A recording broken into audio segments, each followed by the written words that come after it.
Liam, thanks very much for your time. Good to speak to you. If we start with fitness, I've got a long list of names here that I'm going to throw at you. If we start with Michael Forson, I know you said he's going to be out for sort of a length of time, but has he now had that follow-up meeting where there's a bit more clarity about treatment? Yeah, it doesn't require surgery at the moment, so we're hopeful. That's going to remain the case, and he'll have a smooth recovery. I think it's going to be a considerable amount of time. So it doesn't mean he'll stop developing. We'll put energy into elsewhere, whether it be in the gym, whether it be video work, etc. So we'll be putting energy into that. But yeah, it's going to be a little bit of time. How is he coping with it? Because it feels like it probably came at quite a poor time for him. Yeah, naturally you could see he was upset when he came off. Hugely disappointed. I think. I think he was quite upbeat. He was enjoying playing and relishing the season ahead. But I had a chat with him this morning. We sat down and kind of course, it should hurt because you should be desperate to play. But it's an opportunity to learn and progress in other areas of his game. And a couple more who are probably a little bit further behind in their sort of fitness. How's Gabe Forsyth? Where is he in his recovery? On track, progressing well. He's out running. And doing that, so we've been pleased with the way things have gone. But yeah, he's still going to be a few weeks as yet before he's back in training with the team. But yeah, we're pleased. We he had an appointment the other day that went well, so all is good. And Lucian Mahova? Similar, yeah, progressing nicely. Would you expect him to be back in team training quite soon? Hopefully, I think it's still going to be a couple of weeks probably before fully. But I think that's where we've obviously got a busy couple of weeks, and then you've got the international break. So I think it probably comes at a half decent time where we can look to reintegrate him in and around that period, hopefully. Yeah, and in terms of Kenny McLean, sort of how long would you expect that? I know you said international break a few weeks ago. Does that still feel like the sort of timeline? Yeah, possibly. He's doing really well, Kenny. He's progressing extremely well. So, as with all of them, I think that the challenge you always get is when you start to ramp up certain stages of their return to play, you have to see how they respond. And sometimes they'll get over it quite quickly and be able to move on to the next stage. Other times it might take a little bit longer just due to how the body responds. But yeah, Kenny's in a good spot. He's moving forward nicely. Is Elliot Miles still looking like sort of a bit of a longer term one for you at the moment? Yeah, it'll still going to be a little bit of a time. Yeah. Okay, and just a couple who who weren't involved in the Carabao Cup on Tuesday. Obviously, Ante Cianats. I know you said that was just resting, but just to double check, he's good to go. And Matthias Quistgarden, is he still ill, or could he be? Yeah, they both trained this morning, so yeah, you can trust what I said on Tuesday. So they could be involved tomorrow. You can trust what I said Tuesday. Yeah.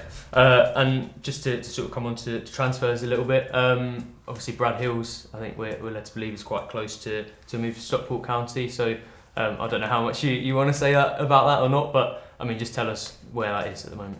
It's with Ben and Neil. I think it's with them at the minute. So yeah, and ultimately until it's final and everything's done, for me, he's still with us until it's completely finalised. So yeah, it's with Ben and Neil.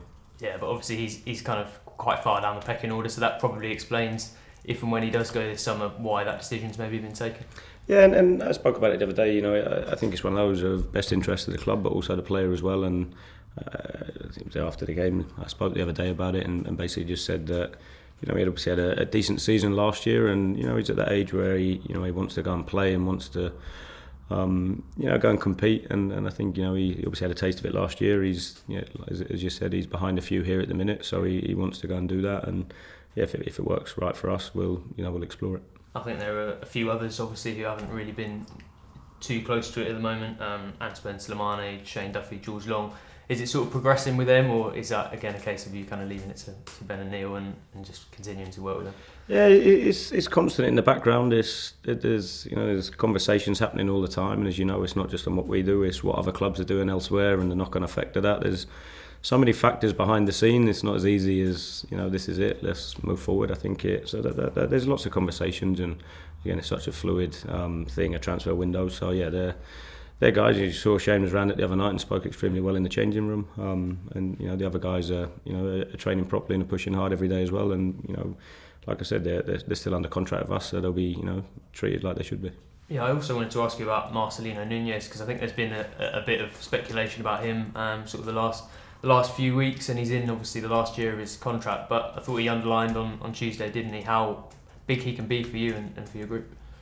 Yeah, I thought he did well on Tuesday. I thought he performed well. I think that the goal, we had a laugh about the goal just now in a team meeting. But he's got that about him. I think he wants to create. He wants to take opportunities and do that side of it. And I thought he had a really strong performance on Tuesday. I thought he did well. And like I said, he's someone that's still under contract here, and I'll be working with him. Getting ready for the weekend. And it feels like that area at the moment with, since you brought in Mirko, you've got Jacob Wright in there as well. Are you quite pleased with the strength and depth you've got in the midfield and the options you've got? Yeah, I am. I think, and you bring Kenny back, you bring Gabe back. I think we've got good depth. I think you have to have that. Injury, across the course of a championship season, when you look at the physical demands, the demands of the program, it's you're going to pick up injuries along the way, suspensions, etc. And what you want to be able to do is, when you've got a few injuries, be able to put people in that sustain the level of the team, and also I think you see it the other night, the importance of changes in game. I thought the lads coming on the other night had really good impact, and it's a huge part of it. If we can make 3 or 4 changes in game that sustain or raise the level, it's a really important part of being successful at this level. So really pleased with the depth and the options we've got. And just finally on transfers, I promise. In terms of ins, obviously a lot of the focus has been on sort of sales maybe in the last few weeks. Would you say that you're still in the market, or is it a case of just sort of being alive to maybe what develops? Yeah. I think it's one of those you have to see how the rest of the window pans out. I think we've done some really good early work, which I do believe we'll see the benefits of. As we move forward, it allows us to. Even this week, we've had 2 quick experiences, which a frustrating, disappointing one at the weekend and a positive one on Tuesday, that allow us to learn and grow quicker. It allows us, for me, first half's more what I want the team to look like the other night. So it allows us to kind of reinforce some of the ways we want to play. So. Yeah, I'm really pleased with where the squad's at, but hey, you also have to have that element where I don't want to open myself up and commit to something to be held to it. So we'll have to see. At the minute, like I said, I'm really happy with the group we've got. And obviously yesterday was the Carabao Cup draw, Southampton at home. So what's your initial reaction to that?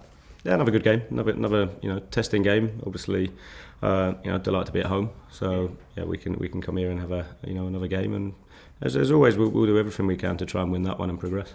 Does that feel like quite a good, because it's against strong championship opposition, does that feel like quite a good sort of realistic test at this stage of the season when you're still trying to sort of develop your system and within the players? I think they will. I think whoever you play is a test. I think it's more for me on the controllables. I think is what can we do, and that as I said, we had a tough meeting on Monday. We had a more positive one today in terms of being able to look at things that were good. And I think that's the bit we have to chase, irrespective of who we play, is the consistency on us and our way of working. And I think we have to if we go and win 4-0, we have to look at what wasn't great, what can we do better. The same as we look at what's good, and it's no different to if we lose 4-0. What was good, what can be better, and I think that's the bit that allows you to grow and improve as a team. So the coming games and beyond that won't change. We will go into it with exactly the same attitude, the same focus, and the same way to try and achieve success. Indeed. One player I wanted to ask you about was Kellen Fisher, because I think there's been a bit of a debate maybe about the role that he can play, because he's probably less of that traditional wing-back type maybe than Jack Stacey is, but he seemed to play that role pretty well on Tuesday night. So did that show for you that he can actually, you don't have to maybe go to a back 4 if you want Kellen to play, that he can also compete with Jack to play that wing-back role this season? Yeah, I thought he did well the other night, Kellen. I thought his all-round basics were really good. I thought he got forward and supported attacks quite well at times as well. So he showed a bit of bite, which I liked as well. I think that's important. Against an extremely physical side in Watford as well. So I think it's one of those. I think he's had a really good breakout season last year, and it's now around building on that. And I think he's doing what the team needs, and he did that the other night. Is it a difficult one to balance as a head coach to when you've got someone like Kellen who you want to develop and you want to sort of bring on, but you've also got that competition from Jack, who obviously you started on Saturday? Yeah, that's the competition. I think the age and the experience, I think, is not massively important. I think in terms of when you look at it in isolation, I think across the team that you pick on when you look at the whole starting lineup, I think it is important. But when you look at if you use Kellen and Jack as an example, I think I really like the competition. I think my job's then to manage it and support them. So if one's ahead of the other, I'll be definitely sitting with the one that's a little bit behind to go, right, this is what you need to do, and we'll work and help you to raise your level, to push the person that's in front. So that for me is our job as staff. My job as the head coach is to manage that competition and make sure that everybody's quite clear on what they need to do to be in the team, but then also if you're not, what you need to do to get in it. So that for me, I really want that competition in squad. Yeah, I suppose that's quite a good segue into the sort of the system that you've maybe used, and it was a slightly different one probably on Tuesday night to where it looked like a back three, back five at times, and then it would change into a sort of back four. So could you just tell us a little bit about maybe why that works for you and why you did something like that without maybe exposing too much for Portsmouth this weekend? Giving you everything. Yeah. I think the big bit for me, I think, is especially in possession, is occupying spaces. And again, I think that it's less on the structure and more putting people in positions to ask the right questions of the opposition. And then I think, when I look at it for me of how we do it, I think what the players will then get better at is knowing where people are going to be and then making the right decision off the back of it. So in possession, I think for everybody, for me included, for the fans, I think you want to see an element of unpredictability and, bits where we have to find the right balance of giving the players an element of structure so that you know where people are going to be and you can, stay aligned, but also be free within it. I want players to, be brave enough and have enough confidence, in themselves, but also from us that they can go and express themselves and try things. And that's why I enjoyed elements of Papa the other night in terms of, off the cuff type stuff. But, within it, there's also a structure where, people are going to be. So it probably becomes a little bit more important on the out of possession, I think, in terms of what we play and how we set up. But again, it will still come back to having solutions. If the opposition do this in game, the players are aware of what we do and aren't relying on me, to get to half time to solve it. And the players are, understand the game well enough and why we do certain things to be able to go and change in game. So they're bits that do take a little bit of time, but I do genuinely believe when they get it right and they understand why they do things, the ceiling's a lot higher. Yeah, I think someone who plays quite an interesting role in that system is Ben Krezene, because probably before you arrived, you would have looked at it going into things saying he's probably more of a wing back than a centre back type, but he's been sort of that left sided centre back at times. He's also maybe looked like a left back at times in the games as well. So I was just interested to know how you came up with that role for him and how you saw him in that role. Yeah, I think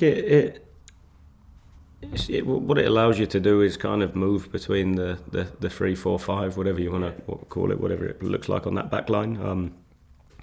And like I say, I like the multifunctional aspect to it. I like the fact that you can play inside, can play outside, can join as well from deep. And again, I think that then again it makes you harder to play against. And again, I thought he was someone that he obviously we had to reintegrate slowly over the course of pre-season and build him up due to obviously the injury sustained at the back end of last year. But I think he's progressing well. I thought he had a really good game the other night. I think he's still got loads of areas to improve on and come. I think he's someone that has got some really exciting potential and someone that we'll work with and push to try and achieve that.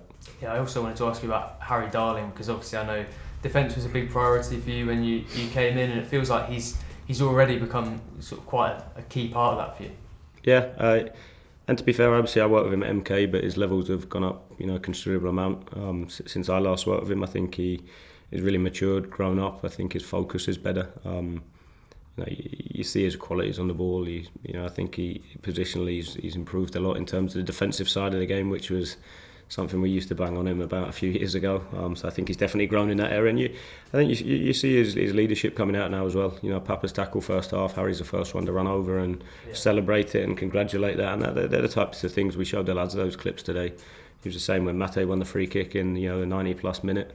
I think that type of stuff, it's easy to go and celebrate the goals. We have to celebrate the little actions, the tackle, the recovery run, the block shot, the non-sexy stuff that helps you win games. I think Harry's been kind of key in kind of building in that and celebrating it in game. So that then just reinforces what we want to be about culturally. Is it helpful to have someone who you've worked with before who kind of knows what you're about as well, and can maybe be a bit of a go-between, almost tactically, between you and the rest of the players? Yeah, I think it allows him to probably settle a little bit quicker, and he knows what we're like as people. So I think, rightly so at the weekend, we have a disappointing result, disappointing performance. Naturally, talk a lot about us learning around the lads, what they're like under pressure, but the lads will want to see how we respond to, losses or wins. And again, that's why, I think when you look at it, it was tough at the weekend, it's frustrating, but hopefully the lads will see what we're about in terms of the consistency of our behaviours. We're not going to come in and change my attitude towards people or be different because of it. Of course, I hurt like everybody, but we quickly move on and go, right, we don't want many of those experiences. How do we stop it? So for someone like Harry, I think him knowing us allows him to probably settle and comes in with an element of confidence when he steps on the pitch. He knows what he's going to get. When it goes right and goes wrong, he already knows that. So he's made a really positive start. The challenge now is to sustain that level and if not, if anything, raise it to a higher level. Going to give him a bit. For me, he's got a score of set pieces. It's a big part as well. And even in the first 2 games, he had a few opportunities as well. So for me, we'll be pushing him on that front as well. And on to Portsmouth. I know you'll mainly focus on your side and what you can do, but what do you make of them as opposition? Yeah, you'll probably ask me that most weeks and probably get a fairly standard answer of just how difficult the division is. It is so tight. The margins are so fine. And also you have to then throw Fratton Park into the mix. What a difficult place it is to go. You only have to look at that home record last season, how difficult it is to go down there. But it's one where when I look at the week we've had, it's one that we should be really relishing, one that we should be looking forward to. To build on some varied experiences over the first 2 games, take those learnings and those aspects into Saturday, and we'll make sure that we give absolutely everything to try and get a win. Yeah, I mean, you mentioned kind of Fratton Park and how difficult that can be to go to. Do you feel like away form was something you needed to improve upon from last season? Obviously, a nice early away win at Watford the other night. So is that something you really wanted to work on and improve upon from last season coming in? Away form? Yeah, well, just away form generally, really. Because I think Norwich have basically struggled the last few years. I know your Bristol City side did sort of okay last season, away from home. So is that something you wanted to improve upon for Norwich and feel is important as well? Yeah, of course. I think do you make wholesale changes to how you play? No, I think there's elements where, of course, you have to, I think, respect and understand what you're going into. So for me, home or away, we'll be doing absolutely everything. We'll be organised, we'll be well prepared, we'll be well planned. We'll make sure we have clarity in how do we handle certain situations, and then we have to turn up and deliver. I think that's the biggest bit. We can talk lots, but it ultimately comes down to actions when the game starts. What do we do? Yeah, just a couple more from me. You obviously saw the travelling support at Watford, 1,700 people, and I'm sure it'll be similar at Portsmouth. So what would be your message to them? Same again. I thought it was excellent on Tuesday. Really enjoyed it. Top atmosphere, I think, in terms of on a Tuesday night away in first round of the Carabao Cup. I thought it was a really strong support, and again, I'm pretty sure the fans hopefully would have enjoyed a lot of what they saw, and also understand that we're going on a journey, and to enjoy it and to make the most of the moments, and even after the game, you could feel a little bit of a connection, I thought, between the staff, the players, and we have to build on that. We have to keep developing that and further strengthening the relationship, and hopefully we can go down there and again try and create another memory. Yeah, I mean, you kind of lead me on to my final question, which was sort of the positive feeling after that win at Watford. I'm sure obviously everyone was disappointed after Millwall, but does it feel positive around the place going into this one, having got your first win on the board? Yeah, no, of course. Naturally, I think first thing Monday morning coming in, I think there's an air of everybody of kind of seeing what's it going to be like, what's the atmosphere like. But again, I think that's where we have to hold each other to account to performances and results. But we also have to, we can't dwell on it. We can't carry a hangover. We have to make sure that when we come in, we're good to go. And that's what we showed, I think, on Monday. It was, right, let's look at what wasn't right, what we need to do better. Let's not hide from it. Let's be brave, step up to it, and then let's move on quickly. And that for me is really important. We role model that, that positive energy, that the attitude to progress and learn and get better and improve. And of course, there's going to be bumps along the way, but let's really work hard to try and create as many positive memories and positive experiences as we can. Good stuff. Thanks, Liam. Best of luck this weekend. Nick. Hi, Liam. Nice to see you. Similar question to Sam there. How big a win was that for you personally, considering obviously you're a new club, but just to get off the mark, it must be a big relief for you. I'm delighted to win. Of course I am. I want to win every game, but I think it's about the team. It's about I think the group of staff. We worked real hard pre-season to create a real togetherness, a real culture, and there'll be a lot of people that'll be as relieved as probably I am, or as pleased as I am, as everybody was hurt on Saturday. So I think of course, I want to be a success here. I want to achieve things. I want to win games. I want to do it a certain way. I want a really strong connection with the fans, but Yeah, I think it's the collective that does that. It's not me on my own. So, yeah, delighted to win. Delighted we could give the fans, progress, and we want to back it up on Saturday for everybody involved with the club, not just me. Yeah. We talked about how impressive Papa Diallo was on Tuesday. There's been a lot of hype around the fans. They're saying he needs to be in the team. Is that a view that you share, or is it important to keep a clear head and put him in when he's ready? That's 30,000 people picking different teams. That's the plus more probably. That's the bit. Again, I think he was. I really enjoyed watching him the other night. I thought he brought some really different aspects to the team in terms of his unpredictability, his personality. It doesn't speak a huge amount of English, so but shows personality, and that's the big bit. I think the lesson that all of us can take from him, the rest of the players as well. Go out, he plays with no fear, goes and expresses himself, tries to be positive. So, yeah, look, he did really well. He's someone we're delighted that we were able to bring here, and really excited by what he can bring. And he's obviously going to play a major part of what we're going to do across the course of this season.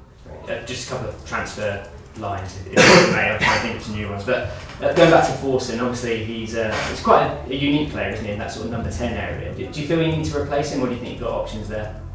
No, we've got options. I think you see that the other night. I thought Emmy was excellent the other night, and I thought Oscar did really well. Probably best I've seen him since we've come in terms of his match minutes. I thought he as a front three, them two and Sarge, I thought played just balanced off each other really well. Sarge dropped in and Emmy would run depth, same as Oscar, and I thought we had real good variation in our top line from them three. So I think when you look at that, when you look at Matthias, when you look at Ante, we've got numerous options in that area. So yeah, I'm like I said, I'm really pleased with what we've got. And Jurasek, he obviously came off the bench. How big was that for him to just be involved again? It's been so long, hasn't it? But have you noticed a bit of a boost in him since he got on the pitch? Yeah, he trained well today. I thought he trained well today. I think it's difficult, right? When you're out injured for a period of time like it was, and your level's up here, you pick up the injury and your head, you're still at that level, but you've been out for such a period that naturally you get the adrenaline, the excitement of being back that gets you through a period, and then I think it's one of those. Just then, how do you sustain that? And I thought he did exactly what we needed him to the other night. The moment where defended a corner terrifically well, he then obviously pressed it, regained it, won us a free kick. Such a small action it seems, but it goes from us defending our box to now all of a sudden we can breathe and get bodies up the pitch. It's a huge momentum shift, and they're the bits for me. I think he's, like I said, he trained well today. Good for him to get minutes the other night, and we're going to keep pushing him and keep building on that. It's interesting you mentioned that, because Diallo did a similar thing in the first half, didn't he? How important is it, those little moments, as you call it, that make a huge difference? Massive. I think they get overlooked, I think, too often. I think, that we have to celebrate bits like that. I spoke about Harry Darling, obviously, if you see him runs over straight away 20 yards for Papa and for Mate, celebrate it, and that's huge. That I think I've said it numerous times, I know to you guys, in terms of everybody attacks, everybody defends, everybody contributes, and that's what everybody wants to see. It wasn't just Harry. I think the roar from the fans when Papa made that tackle was a huge thing that can give people a lift, so we have to make sure that we celebrate that and that we keep doing it. Sorry, I've got to ask you the traditional Josh Sargent question. He's so important, isn't he? Does it get to a point in the window where you've got to almost, put the drawbridge up and say he can't leave because he's too important? Or are you still open? Yeah, I'd have put the drawbridge up a few weeks ago if I could. I think it's one of those, you obviously have to respect the situation. That one, my answer is probably going to be the same as it was a week ago to 2 weeks ago to 3 weeks ago. He's very much our player at the minute, I think, in terms of how he's working, his leadership. Funny thing is, when we took him off, he was sat behind Hoggy on the bench the other night and was asking how on earth do we do it from the sideline when it's that stressful. And he's all in. I just can't speak highly enough of him as a personal, as a person, but also as a professional in terms of how he's handled all the noise, all the speculation, all that side of it. He's kept his head down, worked, and ultimately let his football do the talking, which is the most important bit.